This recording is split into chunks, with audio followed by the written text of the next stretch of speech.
विटा बस स्थानकाच्या नूतनीकरणाचं काम करण्याचा विडा लोकप्रतिनिधींनी उचलला होता। विधानसभा निवडणुकीच्या तोंडावर घाई गडबडीत या कामाचं उद्घाटन माजी मुख्यमंत्री तसेच सध्याचे उपमुख्यमंत्री माननीय श्री एकनाथजी शिंदे यांच्या उपस्थितीत उद्घाटन करण्यात आलं। गेली 5 ते 6 महिने झाले तरी या बस स्थानकाची इमारत पाडून ठेवण्यात आली, परंतु या इमारतीचा मलबा उचलण्याचं कामही अजून दिलेल्या ठेकेदारानं केलेलं नाही। मग राहिलेली इमारत तो ठेकेदार बांधणार तरी कधी, असा प्रश्न सर्वसामान्य जनतेला पडला।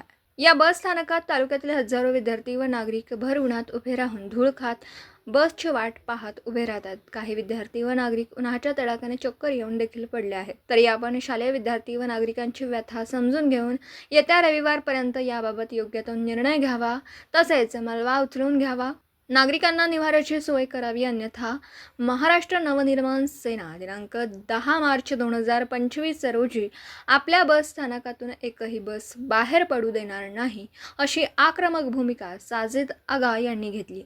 यावेळी उपस्थित मनसेचे विटा शहर अध्यक्ष कृष्णा देशमुख, उपाध्यक्ष अपुल बुधावले, प्रवीण कदम, दीपक हराळे, सुशील शिंदे, किरण तुपे, प्रतीक जाधव व महाराष्ट्र सैनिक उपस्थित होते। दिवसभरातील घडामोडींचा आढावा घेण्यासाठी पाहत रहा N24 मराठी न्यूज चॅनल।